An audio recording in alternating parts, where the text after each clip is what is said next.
Welcome to Tales of Terror, a crime and horror stories channel. If you like our stories, please comment, like, and subscribe. The Myrtles Plantation, nestled in the picturesque town of St. Francisville, Louisiana, is a historic antebellum mansion with a storied past and a reputation for being one of the most haunted houses in America.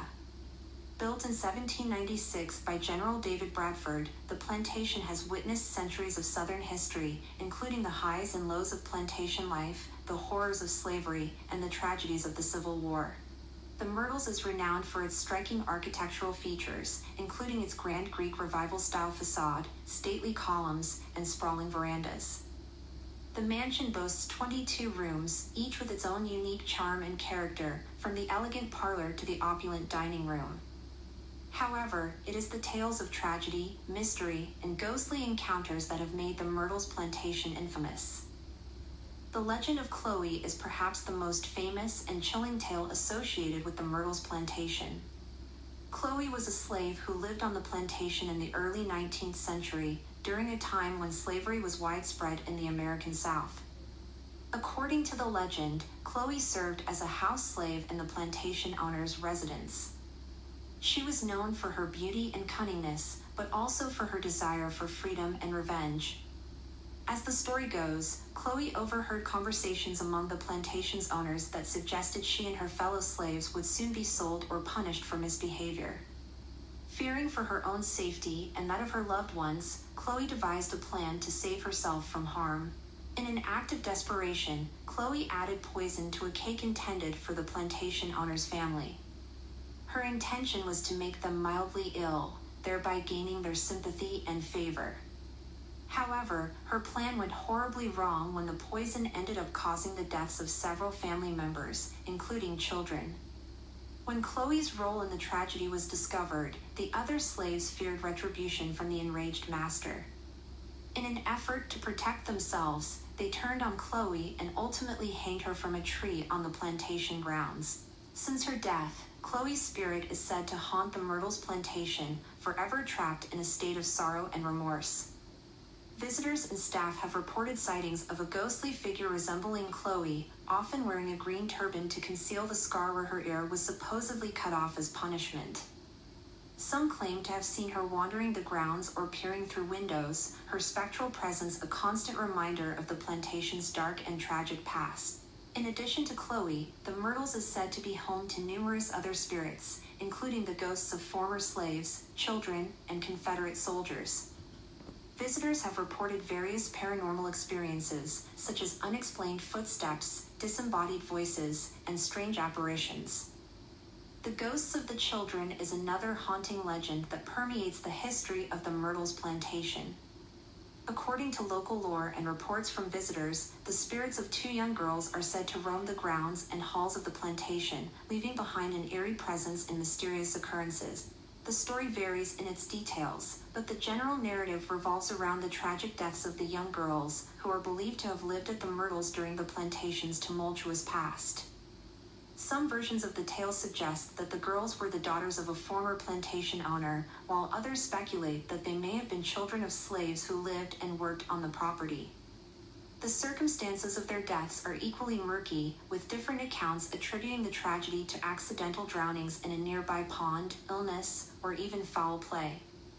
Regardless of the specifics, the common thread in the story is that the girls met untimely ends during their time at the Myrtles. Since their deaths, the spirits of the two young girls are said to linger within the walls of the plantation, their playful laughter and mischievous antics heard and felt by those who visit. Some visitors have reported hearing the sounds of children giggling in empty rooms, while others claim to have witnessed ghostly apparitions of young girls dressed in old-fashioned clothing. The Lady in Green is a mysterious and elusive apparition that is said to haunt the Myrtles Plantation, adding to its reputation as one of the most haunted houses in America. Described as a woman dressed in a flowing green gown from the antebellum era, she is often spotted wandering the halls or standing silently in doorways. Despite her ethereal appearance, the Lady in Green's identity remains a mystery. Some speculate that she may have been a former resident of the Myrtles, while others believe she could be the spirit of a guest who met a tragic end on the property. Without concrete evidence or historical records to support these theories, her true identity and the circumstances of her death remain shrouded in mystery. Witnesses to the Lady in Green's apparition often report feeling a sense of sadness or melancholy in her presence, as if she carries with her the weight of unresolved sorrow.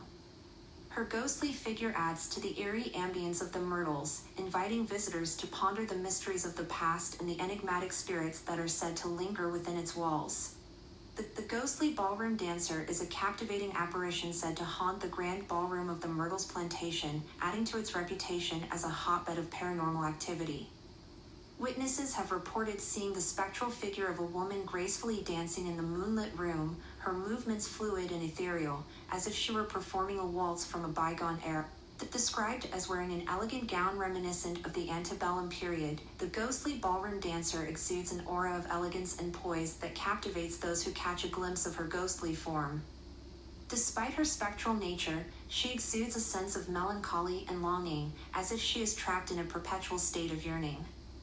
The identity of the ghostly ballroom dancer remains a mystery, with no definitive records or historical accounts to shed light on her origins.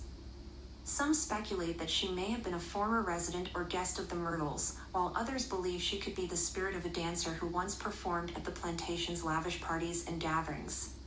The mysterious handprint at the Myrtles Plantation is a fascinating and eerie phenomenon that has puzzled visitors and staff alike for generations. This inexplicable occurrence involves the appearance of a handprint on one of the mirrors in the plantation house, which reappears mysteriously despite repeated attempts to remove it. The handprint is said to belong to Sarah Woodruff, a former resident of the Myrtles who lived there in the 19th century. According to legend, Sarah was a young woman who met a tragic end under mysterious circumstances, adding to the plantation's reputation for paranormal activity. The story goes that Sarah was deeply in love with a man who was not her husband, and when her husband discovered the affair, he took matters into his own hands. Some versions of the tale claim that Sarah was poisoned by her husband, while others suggest that she died of a broken heart. In either case, the legend states that Sarah's spirit continues to linger within the walls of the Myrtles, leaving behind the imprint of her hand as a haunting reminder of her presence. Despite numerous attempts to remove the handprint from the mirror, it always reappears, as if Sarah's ghost is determined to make her mark on the plantation. The Myrtles Plantation operates today as a bed and breakfast, offering guests the opportunity to stay overnight and experience its eerie ambience firsthand. Guided tours are also available for those interested in learning more about the history and ghostly legends surrounding this iconic southern estate. Thanks for watching Tales of Terror, a crime and horror channel. Please hit subscribe to get notified about our next story.